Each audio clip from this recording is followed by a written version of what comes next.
दोस्तों, मैं अपनी लाइफ जर्नी आज आपके साथ शेयर करना चाह रहा हूँ। संयोगवश ऐसा हुआ कि 2004 में मेरे साथ एक दुर्घटना हुई। 2004 में मेरे पिताजी की असामयिक मृत्यु हो गई और उसकी वजह से मुझे उनकी जगह पे डाइंग इन हार्नेस अर्थात मृतक आश्रित कोटे के अंतर्गत नौकरी करनी पड़ी। मतलब इंटर में मेरा स्थान पूरे ज़िले में दूसरा होने के बावजूद भी मुझे चतुर्थ श्रेणी कर्मचारी के रूप में जब नियुक्ति मिली तो मैं काफ़ी निराश हो गया। एज एन फैमिली पूरी रिस्पॉन्सिबिलिटी सबसे बड़ा होने के कारण मेरे ऊपर ही थी। लगभग 1.5 साल तक मैंने चपरासी के पद पर अपनी सेवाएं दी जनपद न्यायालय में। पिताजी नहीं थे, मेरी माँ नहीं थी, तो मेरी कम उम्र में शादी भी कर दी गई। 21 साल की एज में मेरी शादी कर दी गई। तो सिविल सेवक बनने का मेरे मन में विचार आया, तो मैंने उसी लिए सिविल सेवा की तैयारी करनी शुरू की और इसमें मेरी वाइफ ने पूरा सपोर्ट दिया। तो मुझे ऐसा लगता है कि अगर नौकरी के साथ इतने चैलेंजेस के साथ मैं ये चीज़ कर सकता हूँ, 2005 में इंटर पूरा करने के बाद 2016, 17, 18 में ग्रेजुएशन करने के बाद मैं इस चीज़ को अचीव कर सकता हूँ, तो आप में से कोई भी ये चीज़ अचीव कर सकता है।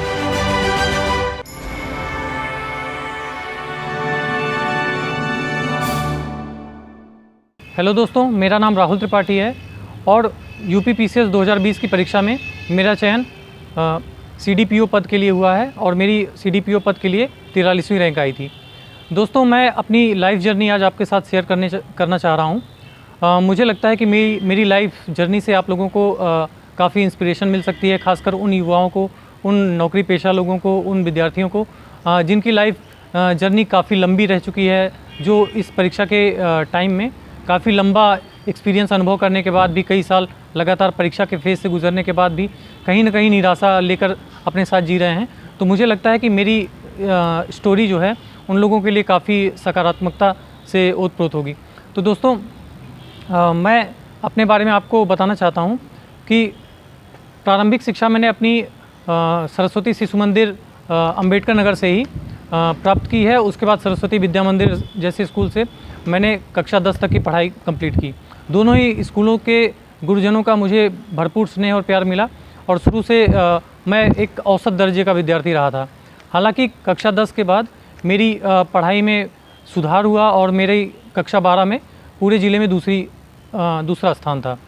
उसके बाद संयोगवश ऐसा हुआ कि 2004 में मेरे साथ एक दुर्घटना हुई।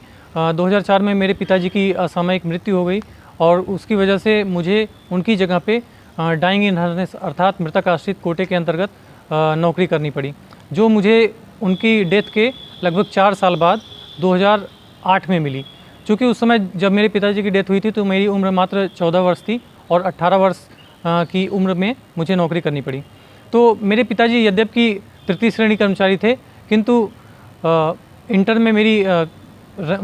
में मेरा स्थान पूरे ज़िले में दूसरा होने के बावजूद भी मुझे चतुर्थ श्रेणी कर्मचारी के रूप में जब नियुक्ति मिली तो मैं काफ़ी निराश हो गया। मुझे लग रहा था कि मेरी जर्नी कुछ इंजीनियरिंग जैसी होगी, मैं तैयारी करने कहीं जाऊंगा और कहीं आगे बढ़ूंगा, कुछ करूंगा।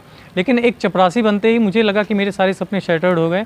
और चूँकि फाइनेंशियल कंडीशन घर की बिल्कुल अच्छी नहीं थी, मेरे घर में मेरा एक छोटा भाई है, मेरी माँ है और मेरे पिताजी के जो भाई हैं यानी मेरे चाचा जी, वो 1994 में वो गायब हो चुके थे, एक्चुअली वो खो चुके हैं। तो उनके भी एक बेटा और 2 बेटी हैं।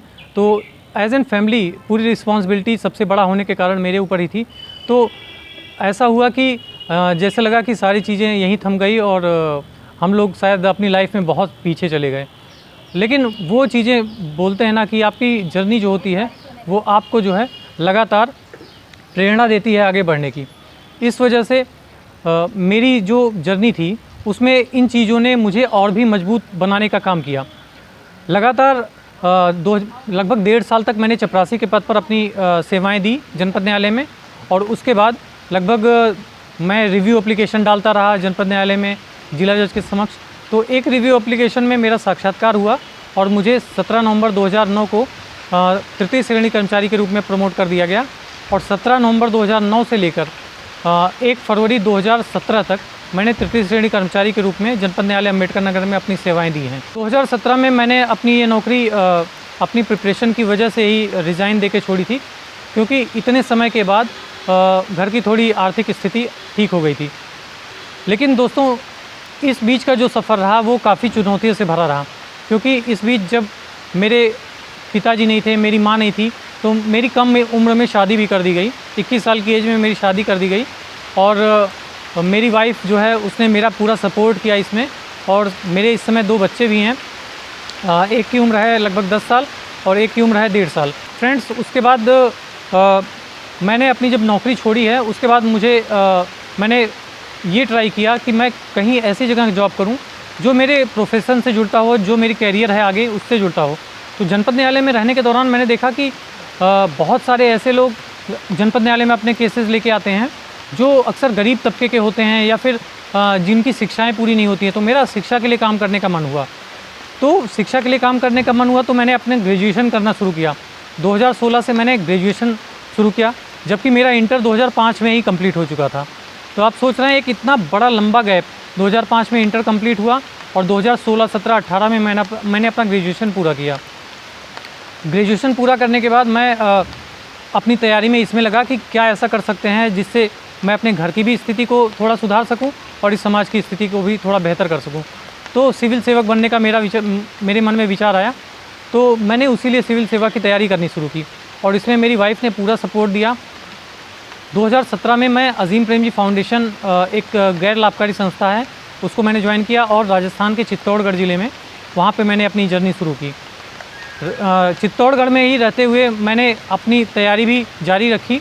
शाम के समय में जब भी समय मिलता तो उस समय मैं अपनी तैयारी जारी रखा और कोविड के पीरियड में 30 जुलाई 2020 को कोविड के कारण जो है मुझे वो जॉब छोड़नी पड़ी, क्योंकि मैं घर आ गया था और बॉर्डर सील हो चुके थे। तो कोविड के कारण मुझे अपनी जॉब वो छोड़नी पड़ी। उसके बाद मैंने घर पे ही अपना जो एक कमरा है, कमरे के वो घर के ऊपर एक रूम बनवाया और उस रूम से अपनी पढ़ाई शुरू की और फिर उसी वर्ष 2020 में ही मेरा यूपी पीसीएस में चयन भी हो गया। दोस्तों, अभी तक की जर्नी में मैंने लगातार नौकरी की है। लगभग 10 साल मैंने गवर्नमेंट जॉब की है, उसके बाद 3 साल मैंने एक एनजीओ में काम किया है और उसके बाद मैं अजीम प्रेम जी फाउंडेशन के बाद मैं यहाँ पे सीडीपीओ पद के लिए चयनित हुआ हूँ। तो मुझे ऐसा लगता है कि अगर नौकरी के साथ, इतने चैलेंजेस के साथ मैं ये चीज़ कर सकता हूँ, 2005 में इंटर पूरा करने के बाद 2016, 17, 18 में ग्रेजुएशन करने के बाद मैं इस चीज़ को अचीव कर सकता हूँ, तो आप में से कोई भी ये चीज़ अचीव कर सकता है। मेरी शुभकामनाएं आप सभी के साथ हैं। उम्मीद है मेरी इस जर्नी से आप सभी को बहुत कुछ सीखने को मिलेगा। थैंक यू सो मच दोस्तों।